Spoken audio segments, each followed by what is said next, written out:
Let me talk about a few things at Medical Center. Currently, right now, we have had 37 positive tests.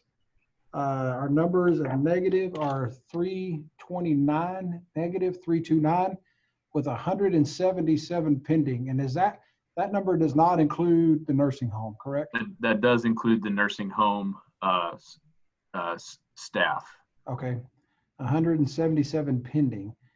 167 of those have been sent to the state lab for testing. 376 of those have been sent to private labs for testing, which gives a total tested at Medical Center of 543. 543 is that number. Currently, we have on our 7 central floor, we have 8 persons a suspect on that floor with 2 positive. So that's 2 positive on that floor. And then on our CCU, we have 9 suspects on that floor with 1 pending. So we have 3 confirmed positives in the house today with 17 pending patients of suspect. So that's 3 in the house with 17 pending. I want to talk to you just a little bit about, we have had a confirmation of a exposure and a positive test for a nurse. That was an RN, a nurse at a medical center.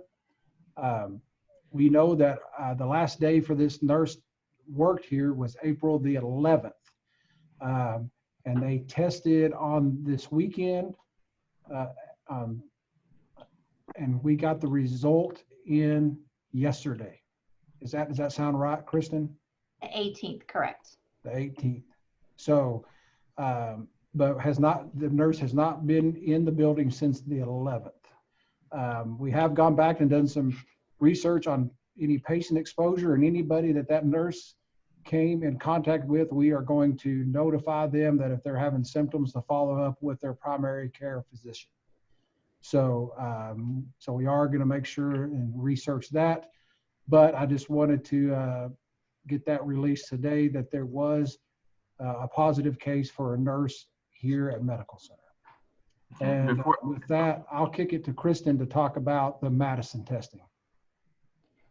Yes, so we've tested 169 of their employees.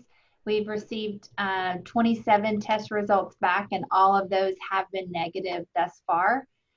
We're keeping up with the nursing home leadership daily in regards to anybody else that they have contacted to come into the clinic to be tested and what those results are. And I know when ORMC gives their report, Dr. Saravan can go over the negative results that we have received on the residents of Madison.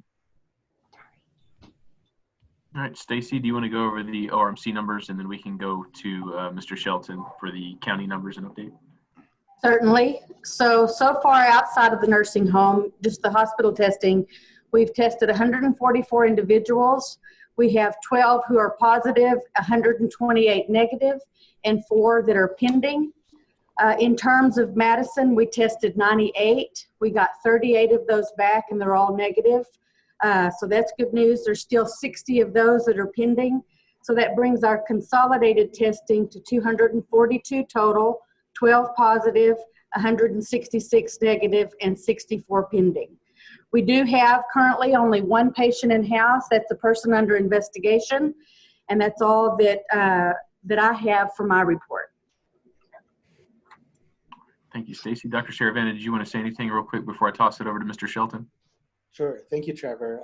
I just wanted to give an update on the rapid testing that I had talked about previously. We did get the Abbott ID Now machine in, and we got 1 test kit from the state so far. 1 test kit means 24 tests. 2 of those are used for quality control, so that leaves you with 22 tests available to do. So that does not add a whole lot. It might be just enough for the patients that we are admitting to the hospital. Even then, we don't know when we'll get new ones in. So for now, the rapid tests are going to be for those patients that we are admitting to the hospital. And that way, we won't have any more PUIs, no more persons under investigation. Either they are So we're hoping to use those tests for those patients only. Outpatient tests will not be done on that rapid machine. They will get sent to the CPL lab, which still has a pretty good turnaround time, about 48 to 72 hours. So that's all I have for now. All right, Kristen or Dr. Davenport, did you want to talk about MCH has that machine as well, but still waiting on those tests, I believe?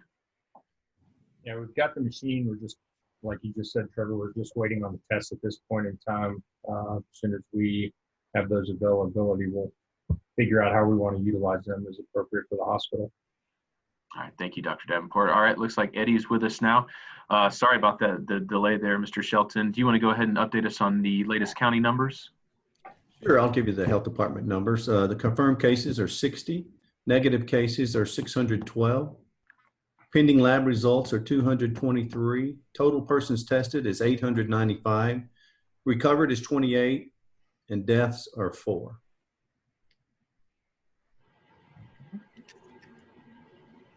So the new number is 60 positives for the county. That's 60 positive, yes, sir. Okay. All right, thank you, Mr. Shelton. And looks like we've all been able to speak, give numbers. So we want to give some time for questioning. And looks like first up we got Danny. Danny, you have anything? You awake, Danny? I'm here.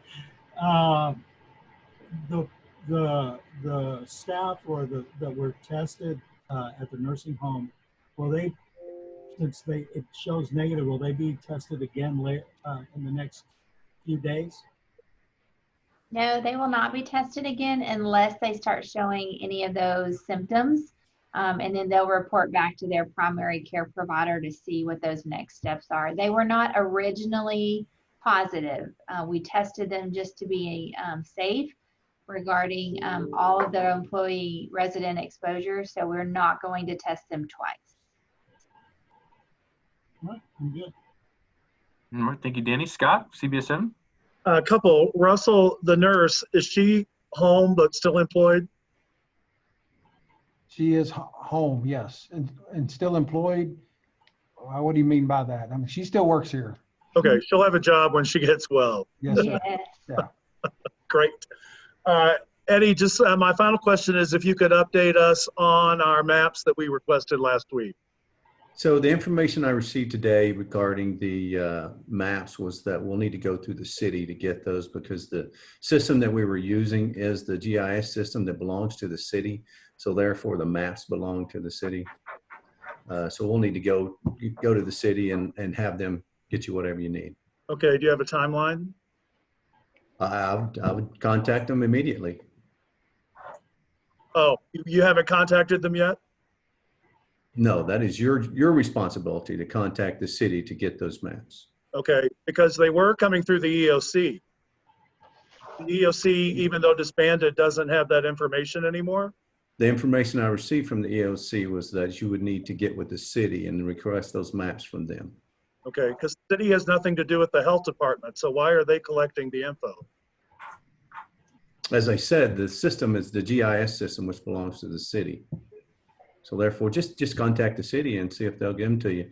If you run into resistance there, you can always call me back and I'll try and work other angles. But that's the information I have for you right now. Okay, thank you. That's all I have, Trevor.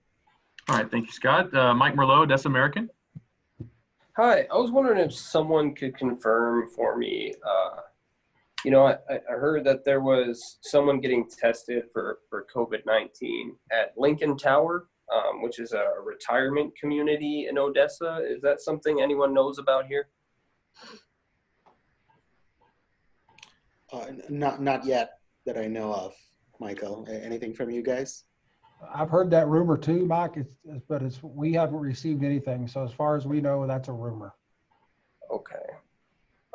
So as far as testing, y'all haven't conducted any tests from someone who worked or lived at that facility?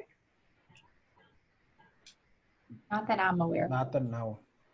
Okay. And Mr. Shelton, have you heard anything about Lincoln Tower? No, sir, I haven't. Okay. All right. Michael, but I just wanted to add that if there is someone from a nursing home or any kind of facility that has a lot of residents close to each other, either hospital would be first on the phone to let that health department know right away, so that we can respond very quickly to make sure that we contain it, even if that is a issue. So, you know, if I don't have it yet, but since you brought it up, I'm going to go look through my 2 PUI patients that are in the ER, kind of coming up to the floor, make sure that that's not the case. Okay, yeah, because I got a picture of like a resident piece of paper that said to let residents know that someone was getting tested for COVID-19 in that facility. So I got a picture from someone that has that information. That's why I asked. Is that a picture of a letter? Yeah. Well, Michael, the health department will be looking into that as well. Okay. And if we find the case to be true, then we will certainly notify you as quickly as possible. Okay. Thank you. Mr. Shelton, is there any update on the a cluster at a local doctor's office in Odessa? Cluster at a local doctor's office? Yeah, that was one of my questions from Friday. Those questions were all answered on Facebook. On Facebook through the... Yes, sir. Health Department's Facebook. Okay. And what did that one say? I don't remember what your question was. Oh, I was just asking if there was any local doctor's offices in Odessa that, you know, had multiple cases of COVID-19 come out of that one doctor's office. No, I don't. I thought we answered that. Okay. And you don't remember that answer? It's on Facebook though. Yes. Okay. All right. You know, I guess, you know, just for, you know, for Mr. Shelton here, you know, as far as you being the new spokesperson for the county and, you know, the EOC and everything, what can we expect out of you as far as information and things like that? Well, you can expect that I will try and give you everything that I can within a timely manner. You can expect that I will always be professional, and then I'll always shoot it to you straight. I will not always have the answers, but I will always try and get them for you. And so to answer your question, there have been a few clusters at local doctor's offices, 2 clusters at doctor's offices. Okay. Do you have the names of those doctor's offices? I might have in just a few seconds. Okay.